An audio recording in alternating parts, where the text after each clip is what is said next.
En 1954, aun cuando Gregorio Mendel en 1860, era un monje dominico, descubrió las leyes de la herencia mezclando los famosos chícharos, y casi el mundo científico no le hizo caso hasta 1954, cuando ya con el invento del microscopio y toda la tecnología moderna se descubre y se llega a lo más íntimo de las células. La mayor parte de los científicos ateos en Estados Unidos y en Europa abandonaron de una forma repentina y abrupta la famosa teoría de la evolución. Aunque no se hicieron cristianos, ellos honestamente dijeron, después de saber que el ADN impide la evolución, no podemos seguir enseñando eso. Entonces es increíble, ¿verdad?, cómo la ciencia o la pseudociencia ha ido siendo transformada, demostrando que las verdades que parecían que eran verdades hace un siglo, 2 siglos, con el avance del tiempo, la misma ciencia descubren que eran teorías, especulaciones, hipótesis, filosofías, nada más. Por eso tenemos que estar atentos todos los seres humanos, principalmente los cristianos, cuando oímos pues que se descubrió el hoyo negro. Ya cuántos quieren agarrar una nave prisa al hoyo negro. Entonces, cuando no sabemos lo que se encuentra detrás de lo que la ciencia, ya se descubrió agua en la luna o agua en Marte, ya ve, hay agua en Marte.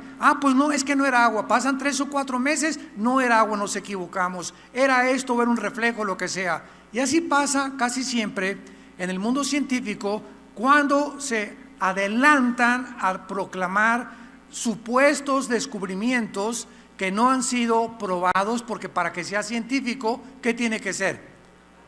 Tiene que ser probado, primero tiene que ser observado. Los científicos observan, entonces después tienen que probar y después tienen que demostrar que eso que ellos están observando es viable para que pueda ser caracterizado como una ley, como algo científico.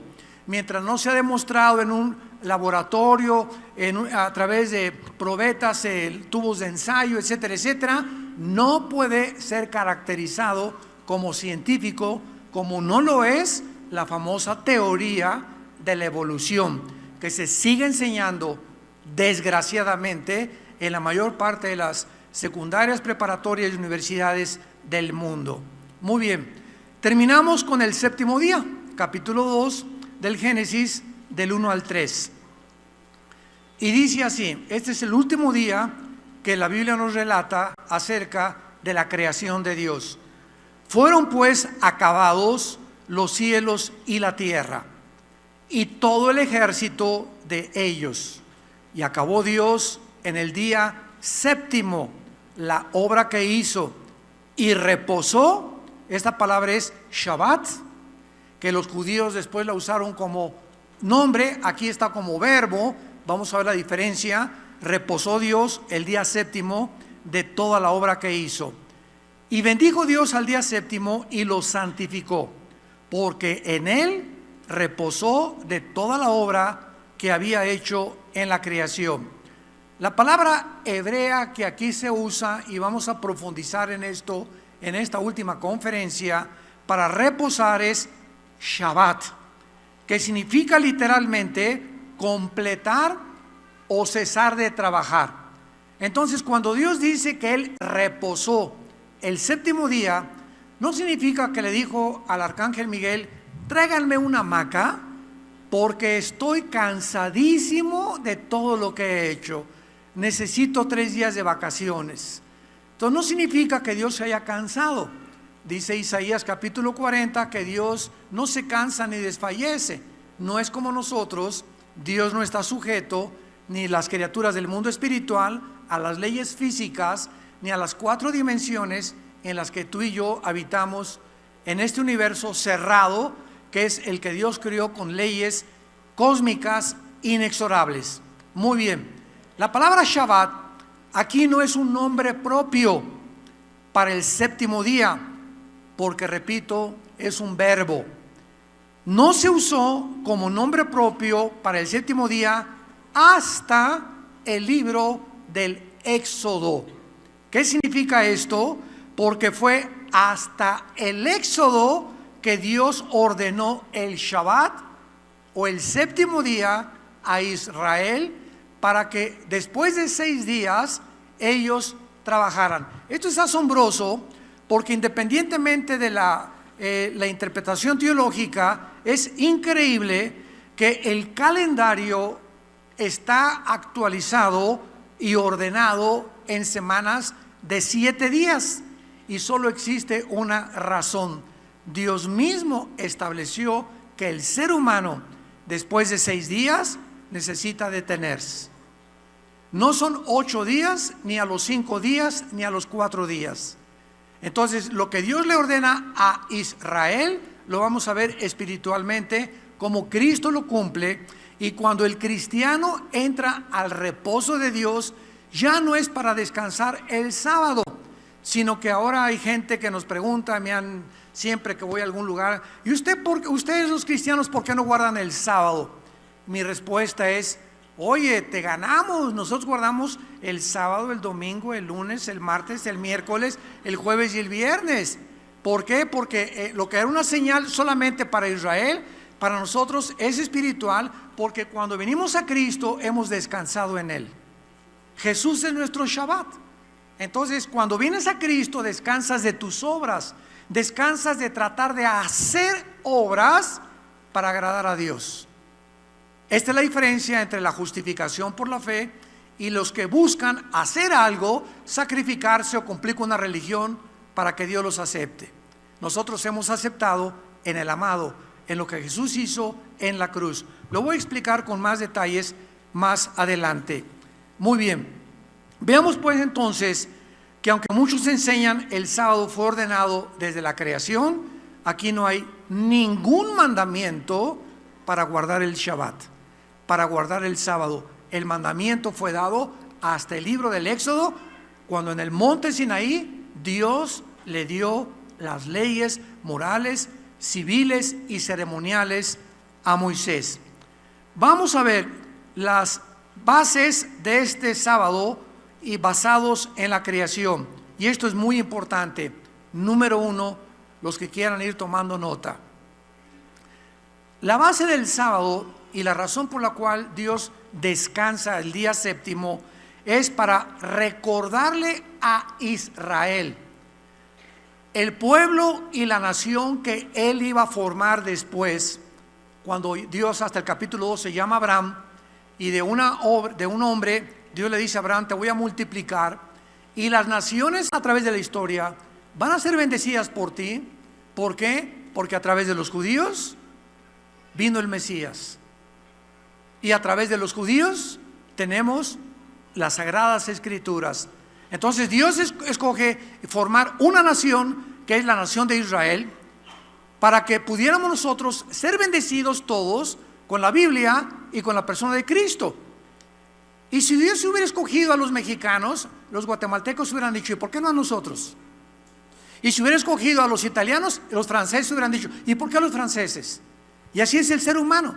¿Y por qué escogió a los judíos? Porque le dio la gana, porque Él es soberano. Y si hubiera escogido a los ingleses, ¿y por qué no los alemanes? La cuestión es que Dios, en su soberanía, escoge una nación y un punto geográfico en el mundo, donde los árabes son 250 millones, más todavía que los judíos. Ahorita son aproximadamente como 14 millones de judíos en todo el mundo, y la mitad de ellos viven en Israel. Casi 6 millones viven en Israel. Y vemos nosotros que el 65 y 70% de los premios Nobel los han ganado los judíos. Sigmund Freud, judío. Carlos Marx, judío. Albert Einstein, judío. Y todo podemos hacer una lista interminable de los grandes inventores, de los grandes dramaturgos, de los grandes etcétera, etcétera, que Dios ha escogido un grupo geográfico precisamente para poder bendecir a los demás, no porque sean especiales, ni porque sean mejor que los árabes, ni que los palestinos, ni que los libaneses, porque ante Dios todos somos iguales. Dios no tiene acepción de personas. Entonces Dios escoge a Israel en primer lugar para mostrarles que Él es, así como completó la creación, así completará la historia de Israel y la historia de nosotros. En otras palabras, Dios escoge este día para recordar que Dios completa su obra de la misma manera que Él va a completar la historia de Israel y tu historia y mi historia. Vayamos a comprenderlo en Romanos capítulo 10, versículos del 1 al 5, porque existe una corriente dentro del cristianismo que se llama la teología de la que se quieren liberar, la teología del reemplazo. No sé cuánto la han escuchado, que Dios ya acabó con Israel, que la iglesia ha entrado a formar parte y a tomar el lugar de la nación de Israel. Pero la Biblia, los capítulos 9, 10 y 11 de Romanos, 3 capítulos dedicados única y exclusivamente para enseñarnos que aunque parece que Dios hizo a un lado a Israel, no ha acabado con ellos. Dice Romanos capítulo 11, digo pues, ¿ha desechado Dios a su pueblo? En ninguna manera. Porque también dice Pablo, yo soy israelita de la descendencia de Abraham, de la tribu de Benjamín. ¿No ha desechado Dios a su pueblo, al cual desde antes conoció? ¿No sabéis qué dice de Elías la Escritura? Cómo invoca a Dios contra Israel diciendo, Señor, a tus profetas han dado muerte, tus altares han sido derribados, y solo yo he quedado, y procuran matarme. Pero, ¿qué dice la divina respuesta? Me he reservado 7,000 hombres que no han doblado la rodilla delante de Baal. Así también, aún en este tiempo, ha quedado un remanente escogido por gracia. Dios usa, Pablo, el Antiguo Testamento para decir que Elías, ¿se acuerdan de la historia de Elías en 1 Reyes, 2 Reyes? Llegó un momento en el que él creía que era el único sobreviviente. Ya mataron a todos, Señor, sin darse cuenta que había 7,000 igual que él. ¿Y cuántos de nosotros muchas veces llegamos a pensar lo mismo, verdad?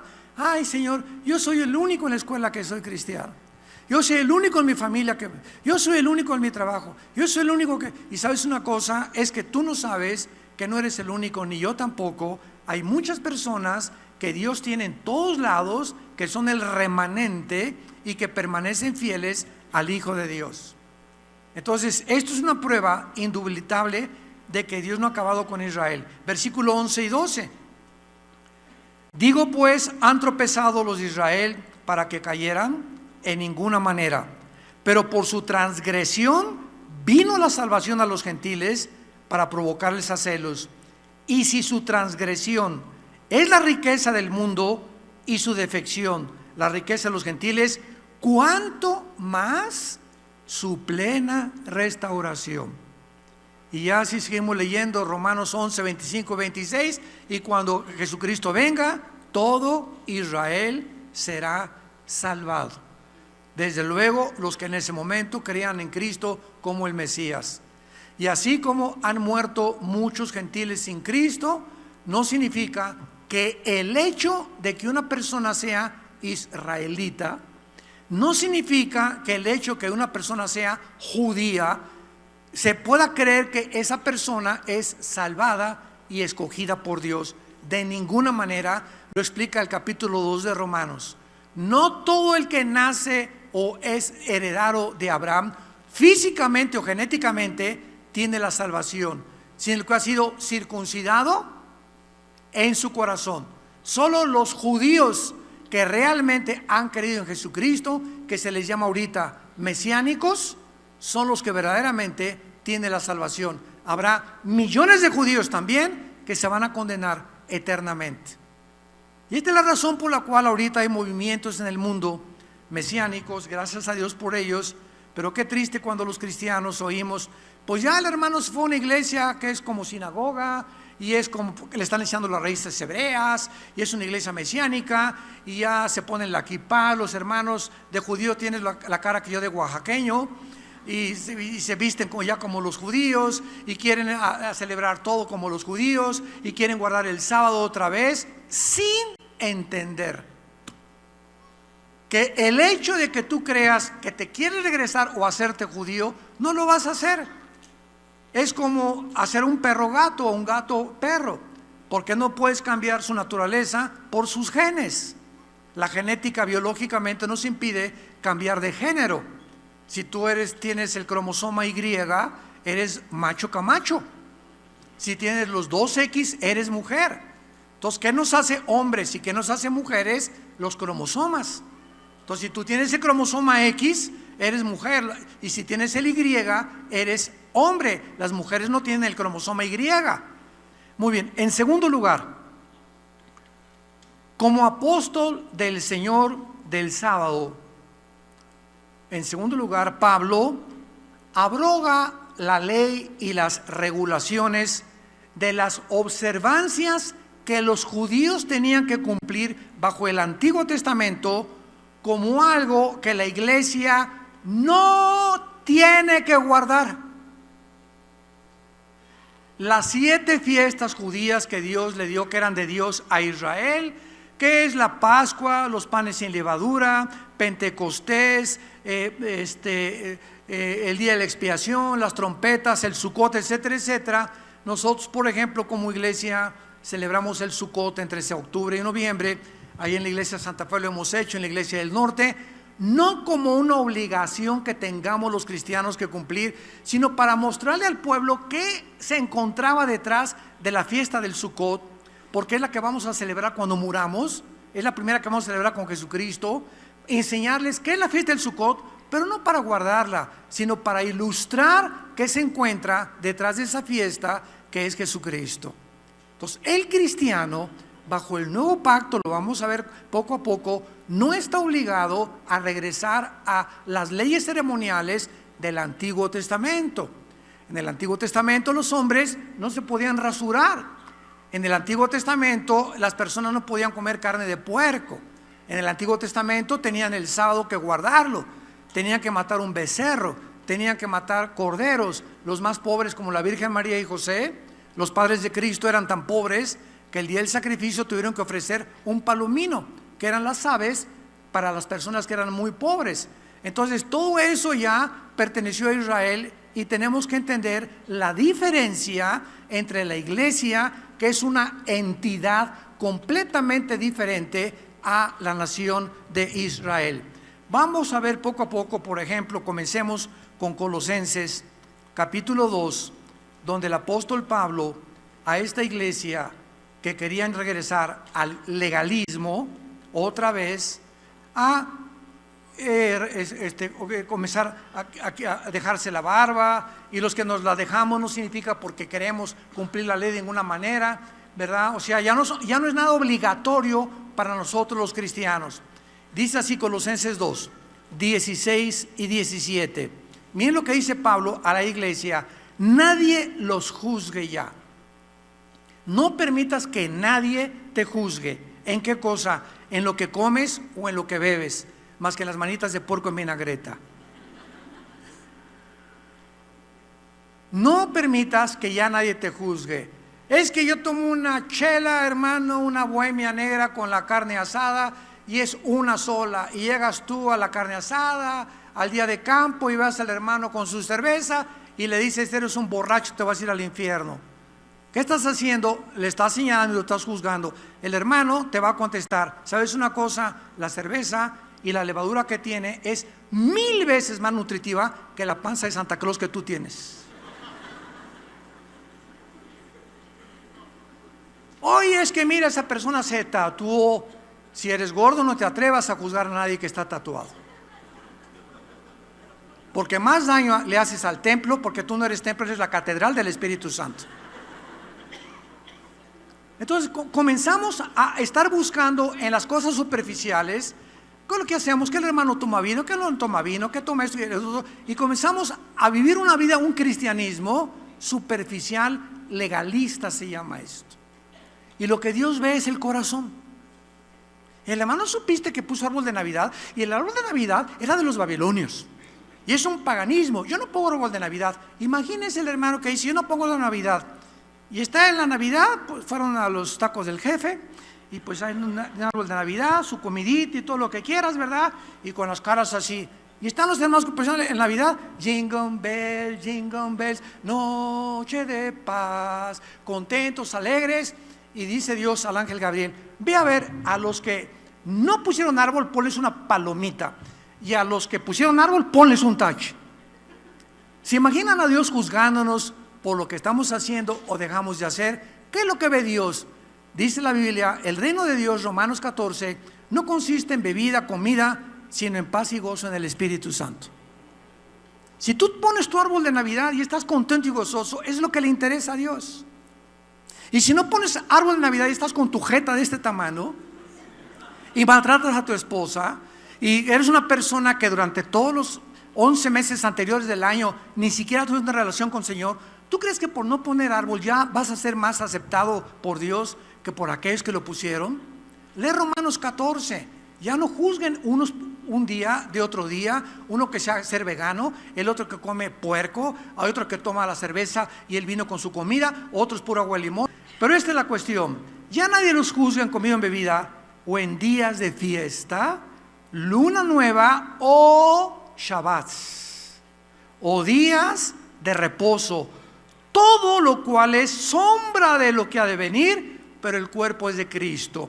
Todo lo que Dios le da en el Antiguo Testamento a los judíos eran señales, eran símbolos, y una señal, una sombra apunta todo hacia la cruz. Viene el Mesías en la cruz y Él cumple todo lo que Dios mandó en la ley en el Antiguo Testamento. Y lo cumple Cristo en nuestro lugar.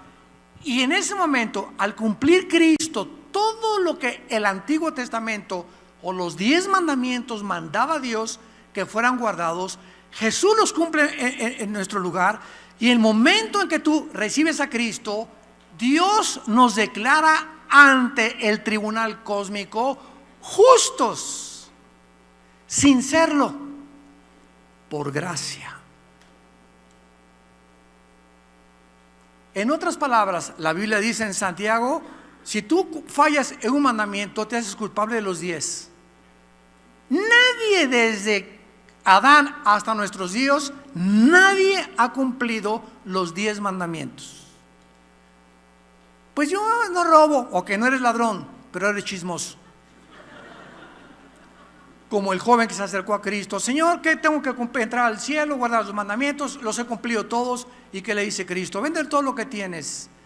Y cuando supo eso, le tocó a Cristo la llaga. Era un avaro. Entonces, había un mandamiento que él no cumplía, que es amar a Dios con todo el corazón. Y en ese momento estamos descalificados. Entonces, para que me entiendan, los 10 mandamientos, síganme con mucho cuidado, eran como una barda, como de 5 metros. Fíjense esta ilustración. Entonces mi papá me dice, Armando, brinca esta barda. No puedo. Tengo que llegar el momento de decirle, papá, yo no puedo por mis propios medios alcanzar la barda y brincarla. Me dice mi papá, eso es lo que te quería enseñar. Ven para acá. Y mi papá se pone y me dice, sobre mis hombros, y ya con la ayuda de él alcanzo la barda.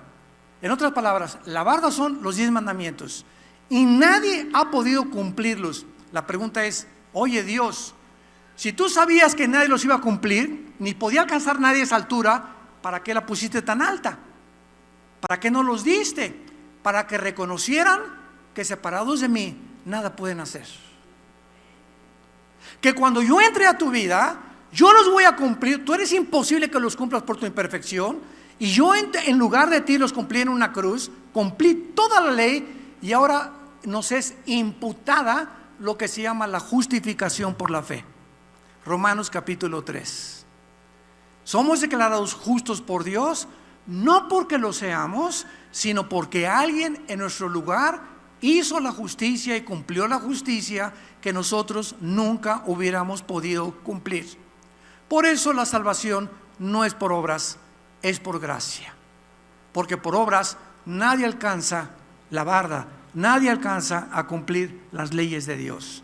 Él tiene que entrar a nuestra vida e imputarnos esa justicia que no es de nosotros. Otro ejemplo es en el Antiguo Testamento, cuando alguien pecaba, haz de cuenta que el pecado es una mancha en la camisa. Entonces, cuando alguien pecaba, se manchaba la camisa y venía corriendo al altar, ofrecía un sacrificio y en ese momento salía del altar cubierto. Pero ahí estaba la mancha. Solamente el sacrificio cubría los pecados hasta que llegara el Mesías. De la cruz para nuestros días, cuando nosotros pecamos, dice la Biblia, venimos a la cruz y esa mancha no nos las deja, sino que ahora Dios la borra. Nunca me acordaré de tus pecados, y nos cubre este saco, es la justicia de Cristo, y me pongo la justicia de Cristo y ahora me acerco a Dios, no en mi justicia, no en mis méritos. Señor, ya cumplí tu ley, ya hice un asilo de ancianos, ya hice un orfanatorio, ya le regalé en Navidad dulce a los niños, ya me estoy portando bien, no vengo ante ninguna obra que yo haya hecho a Dios. Y cuando me dice Dios, ven como limosnero, déjame que yo te cubra, de ahí en adelante los cristianos somos cubiertos con una justicia que no es de nosotros, es la justicia de Jesús. Pero al vernos Dios con esta justicia,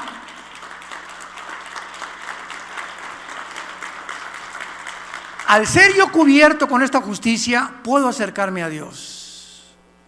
Ya no en mis méritos, no en mis propios. Dice Hebreos capítulo 10, acerquémonos pues sinceramente ahora por la sangre de Jesucristo, por el camino nuevo y vivo que Dios nos abrió por medio de la sangre de su muerte en la cruz. Entonces, cuando yo oro hoy en la noche o en la mañana, cuando me levanto y le digo, Padre Santo que estás en los cielos, Él me oye no porque yo sea bueno, no porque lo merezca, no porque yo sea digno. No hay nadie digno, todos somos indignos ante Dios. Vengo y me acerco a Dios en los méritos de su Hijo, mi Salvador, que vive dentro de mí, y vengo en tu nombre, Jesús, a acercarme a tu Padre. Acerquémonos al trono de la gracia, dice en Hebreos capítulo 10, ante el trono de la misericordia para alcanzar gracia y misericordia en el tiempo oportuno. ¿Por qué podemos acercarnos? Por causa del Hijo de Dios. Si tú eres presidente de la República y tu hijo está fuera de tu oficina, si dicen te busca Perico de los Palotes, ¿quién ni lo conozco? Diga que se bañe, que se vaya por ahí, ¿verdad? Yo no, pero oiga, le habla a su hijo. El hecho que me digan a su hijo, abre la puerta y le doy entrada sin ninguna credencial, simplemente porque es mi hijo. Cuando nosotros venimos a tocarle la puerta a Dios a orar, Él sabe quiénes son sus hijos y quiénes no son sus hijos. Dice la Biblia, Dios no oye a los pecadores, pero Él oye a los que forman parte de su familia y nos da el privilegio de acercarnos a cualquier momento donde estemos, en el carro, en el Nevado de Toluca, en el metro, en cualquier lado, a través de la oración, y se nos abre la puerta repentina y abiertamente. Le mandamos telegramas a Dios y Él nos oye continuamente, porque es de su agrado que sus hijos se acerquen a Él en oración. ¿Qué privilegio tan grande tenemos? Ya no tenemos que hacer esto o hacer aquello, o cumplir, o irnos de rodillas, o ayunar, o ceremonias. Todas estas cosas eran sombras del antiguo pacto que ya no nos pertenece a nosotros. En tercer lugar, el sábado o el Shabbat fue una señal para Israel que Dios apartó para una relación especial de un pacto con Él. En otras palabras, Dios le da el Shabbat a Israel, el sábado. Guarden el sábado, porque el sábado les va a recordar qué fue lo que yo hice. Vean ustedes Éxodo capítulo 31, versículo 17, donde aparece esta verdad. Éxodo 31, 17. Señal es para siempre entre mí y los hijos de Israel. Nosotros somos hijos directamente en el Nuevo Testamento de Dios. Los hijos de Israel, celebrándolo por sus generaciones por pacto perpetuo. señales siempre para mí, entre mí y los hijos de Israel, porque en 6 días Jehová hizo los cielos y la tierra, y en el 7º día se hizo y reposó. O sea, Israel, cada Shabbat, de cada 6 días, el 7º día, no hagas nada. No quiero que ni le aprietes el botón de un elevador, ni que partas leña, nada es nada. Lo vas a dedicar a recordar, a leer las escrituras, la Torá, de lo que yo hice en la creación. Dios quería que perpetuamente los judíos recordaran que en 6 días hizo los cielos y el 7º descansó, por lo cual ellos el 7º día tenían que cesar, como hizo Dios, de trabajar, ya de no hacer nada, para dedicárselo completamente a Dios. Bajo el Nuevo Testamento, los creyentes ya no se reunían el sábado.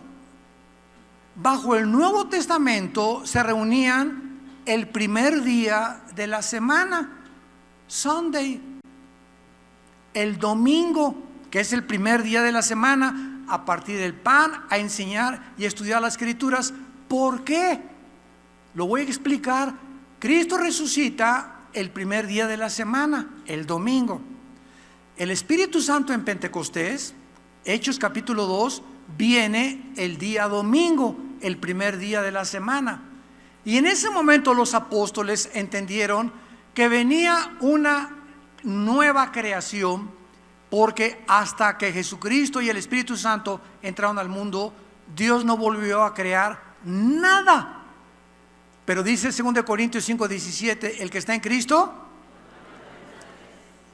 ¿quién es la nueva creación? Nosotros.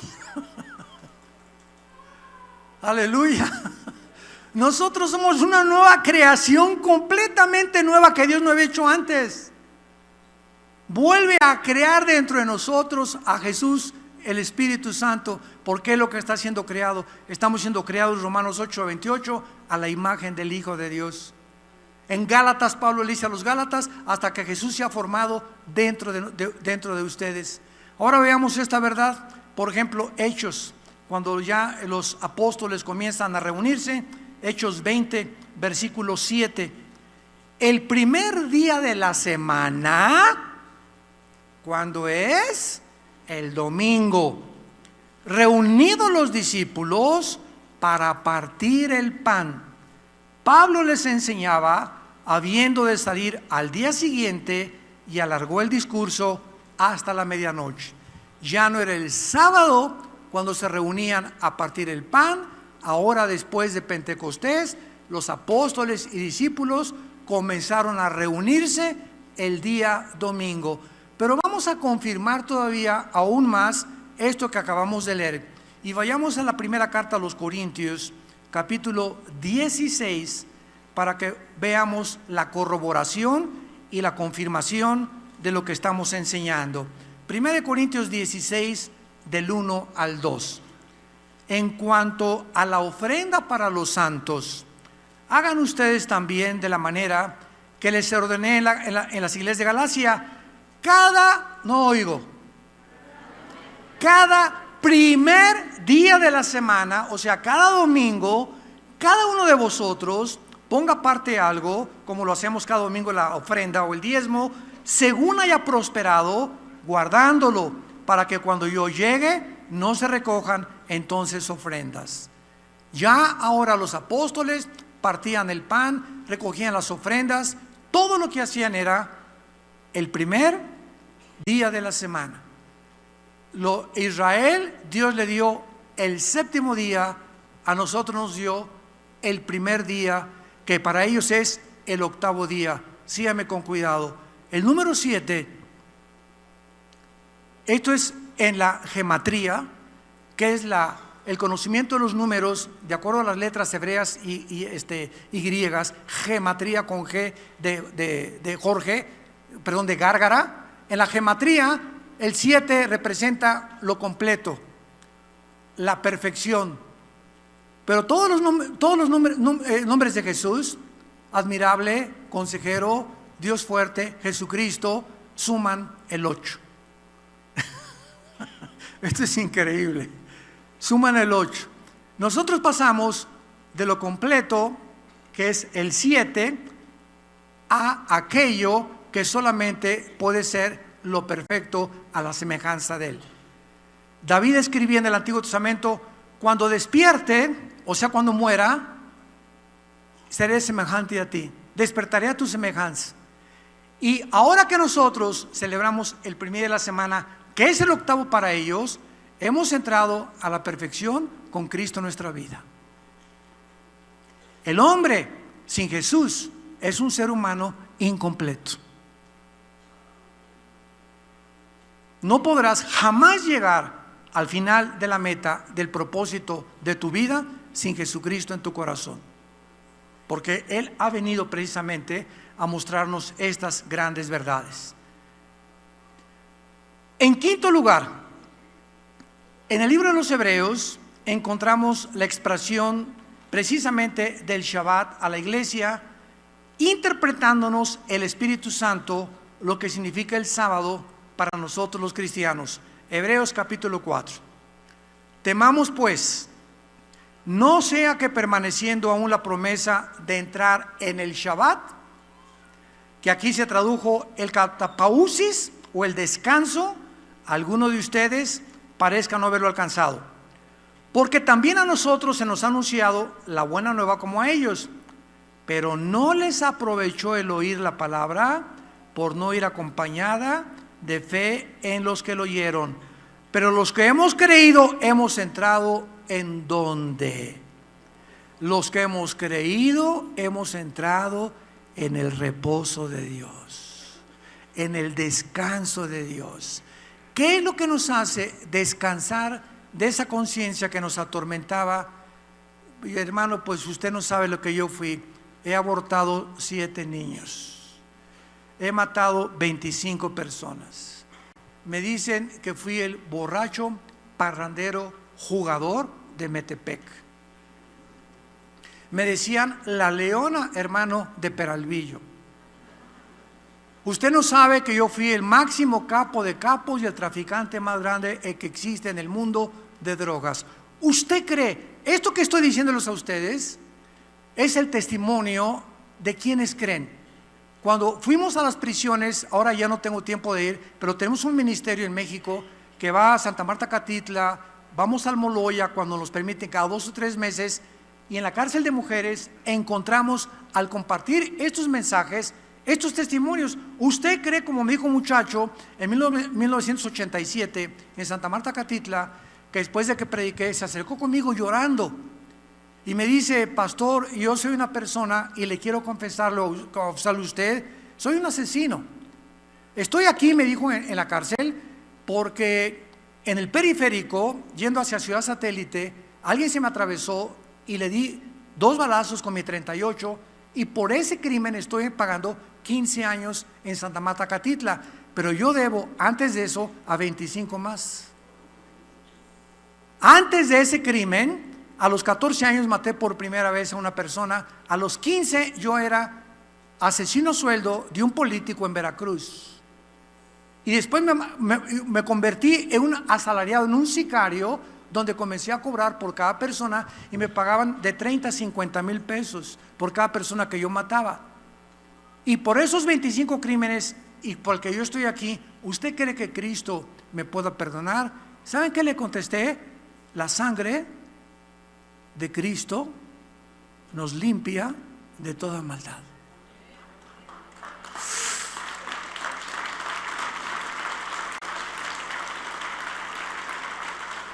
Estas son las buenas noticias que mi esposa les compartió hace rato. Las buenas noticias que no importa si tus pecados son como el carbón, como la blanca lana vendrán a ser.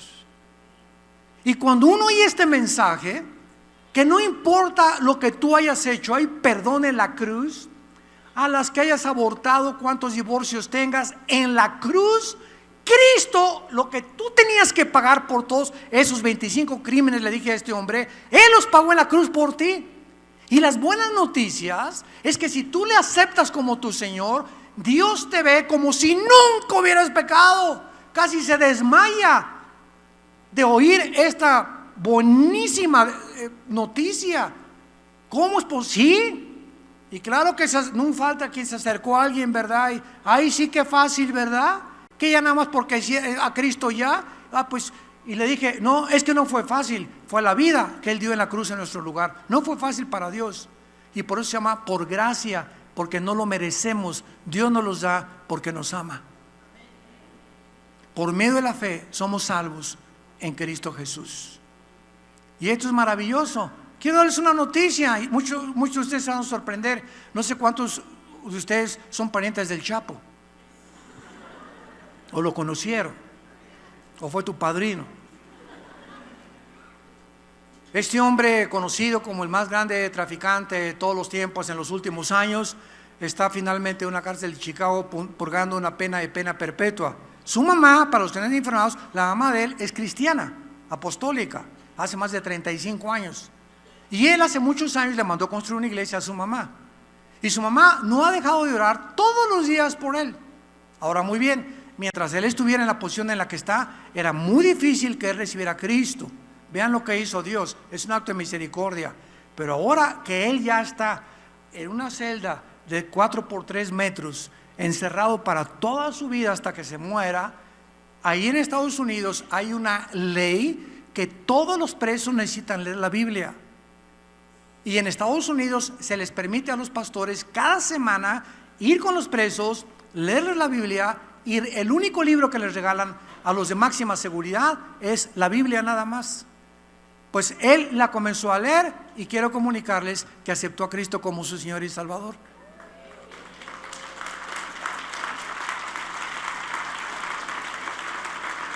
Inmediatamente. Y todo lo que hizo lo pagó Cristo en la cruz. Y todo lo que hiciste tú. ¿Alguien puede levantarse y decir que es mejor que otro?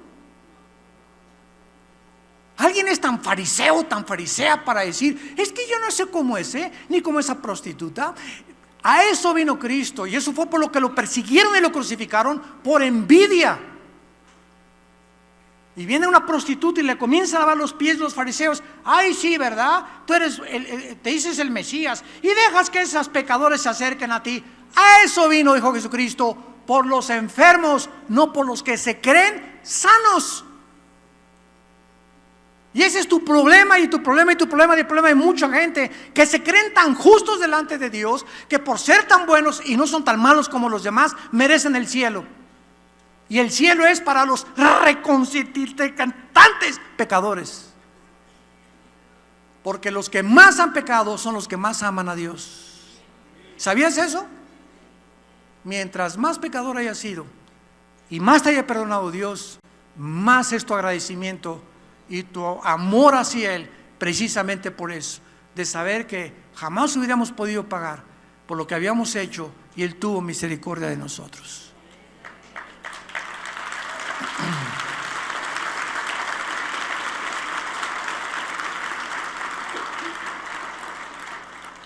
Y finalmente, Iglesia de Dios, damas y caballeros que nos visitan, la principal idea del día de reposo para los cristianos es triple para terminar. Número 1, tener un día de descanso después de 6 días para trabajar. La ciencia, los nutriólogos, los coaches de ejercicios están completamente de acuerdo que el ser humano que no hace ejercicio, que no descansa un día por lo menos a la semana, no va a llegar al rapto. Y si llegas al 6º piso, al 7º piso de tu vida, a los 60, al 70, vas a llegar, ¿o qué vas a llegar? Pero amargado, con problemas de insuficiencia cardíaca, cardiovasculares, problemas de estrés, problemas de circulación. Vas a llegar como un vegetal que te tiene que cuidar. Y ahí te vas a acordar por qué abandonaste a tu esposa cuando tú tenías 50 años. Y ahí es cuando nos damos cuenta cuánto necesitamos a una mujer a nuestro lado. Y cuánto ellas necesitan también a un hombre a su lado. Pero mientras tenemos 40, los 50, por acá el quinto aire, ¿verdad? El sexto aire que les da a muchos, etcétera, etcétera. Y no, pues me voy con una muchachona más joven, etcétera, etcétera. Cuando veo a todas las muchachas más guapas que mi esposa, etcétera, etcétera. Nos arrepentimos algún día porque Dios nos está viendo y Él juzga de acuerdo a nuestras obras. Necesitamos descansar. El domingo no tienes, por favor, la laptop allá al Nevado de Toluca ni al Chapultepec. Juega con tu nieto, empújalo con el triciclo a tu nieto. Ríete con tu nieto, disfruta, llévalo a comer helado. A tu esposa, te vas a Acapulco, es descanso, es el mar. Y ahí están muchos que me dicen: no, yo a mi esposo hasta el domingo, es que es tan inteligente y tan cumplido que hasta el domingo trabaja. Es un bruto, le contesto a la esposa. Qué triste que ni siquiera han entendido que necesitamos física y mentalmente este día. En segundo lugar, entrar al reposo de Dios es entrar al reposo de nuestras aflicciones y tribulaciones. Primera de Pedro 5:7, echando toda nuestra ansiedad sobre Él, porque Él tiene cuidado de nosotros. El cristiano es la persona. Yo llego a mi casa, ustedes no se imaginan, no tienen ni idea de lo que mi esposa y yo atravesamos cada semana. Tantas responsabilidades: misioneros, iglesias, pastores, familias de los pastores, hijos de los pastores, administración, choferes, secretarias, etcétera, misioneros, etcétera, etcétera. Y muchas veces llegamos, ¿verdad? Así, yo casi así me acuesto ahí junto a mi cama con mi cojín a orar y a echarle todas las ansiedades, todo lo que yo sé que no está en mis manos resolverlo porque no soy Dios, y descanso en eso. Padre, te lo digo todos los días: gracias a Dios que yo no soy tú. Y te dejo a ti todas mis cargas, mi hijo, el problema de toda iglesia. Tú, Señor, lo entrego. He hecho todo aquello, pero no me puedo acostar con ansiedad. ¿Por qué? Porque me hace mal, nos hace mal. No puedo levantarme como Leone jaló a las 12 de la noche. Échame un tequila. Pásame los Raleigh. O pásame un toque de mota. Buscar anestésicos para evadirnos de la realidad. No podemos vivir esa vida. Dios ha venido a darnos descanso. Vengan a mí todos ustedes, los que están trabajados y cargados. ¿Quién no está trabajado? ¿Quién no está cargado? Tantos problemas, el mundo, y que la guerra, que Venezuela, y que Putin, y que el petróleo, y que Estados Unidos, y que México, y que las ideologías. Estamos, como decía mi esposa hace unos momentos, rodeados de malas noticias. Y si tú tienes en tu mente todo esto, nos oprime, nos hace daño. Y tenemos que llegar todos los días a la cruz a dejar todo eso. Señor, tú encárgate de todo. Quiero amanecer como un angelito. Mañana a lo mejor ni amanecemos. Eso es lo que Dios quiere, que entremos a su reposo. Y los que no han entrado, como dice Hebreos 4, es porque no han creído, no creen que hay un reposo viniendo a la cruz. Y en tercer y último lugar, no estar sujeto a las celebraciones del Estado de Israel, que ahorita continúan ellos con sus fiestas judías.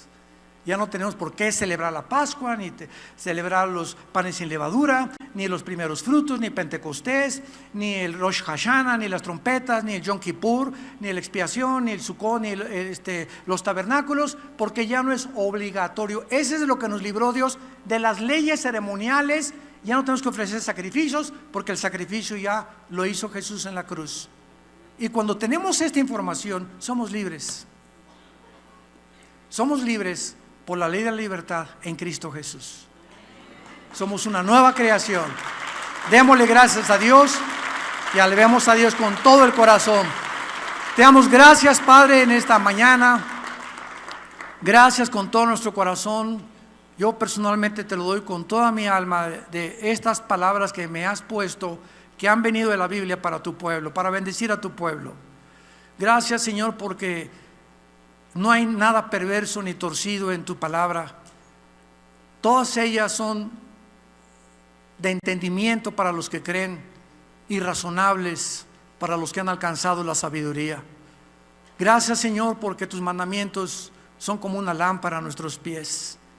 La verdad nos hace libres y tenemos que conocer la verdad.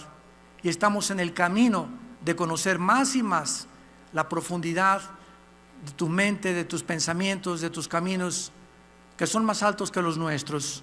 Bendecimos esta serie, Dios y la creación, y te pedimos, Padre, que tú la uses en el mundo entero, en todos los idiomas, para que el mundo pueda oír a través de tu palabra las maravillas de tu ley.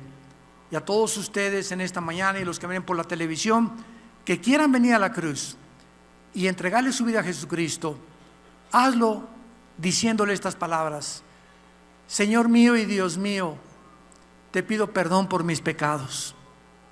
Creo que en la cruz tu Hijo pagó en mi lugar una cuenta de pecados que yo nunca hubiera podido pagar con mis buenas obras ni con mis sacrificios. Señor Jesús, ahora estoy consciente de lo que hiciste en mi lugar, de darme una santidad que no merezco, una justicia de la cual soy indigno, pero todo lo has hecho porque me amas con un amor eterno. Y te pido ahora, Jesús, que entres a mi corazón, porque creo que a los 3 días te levantaste de los muertos y sé mi Señor y mi Salvador, y quiero ahora, en la corta vida que me queda, emplearla para conocerte, para servirte y para adorarte en espíritu y en verdad. En el nombre maravilloso tuyo, admirable consejero, príncipe de paz, Dios eterno. Amén. Gracias a Dios por este libro. Gracias a Dios por la Biblia. Gracias a Dios por este maravilloso libro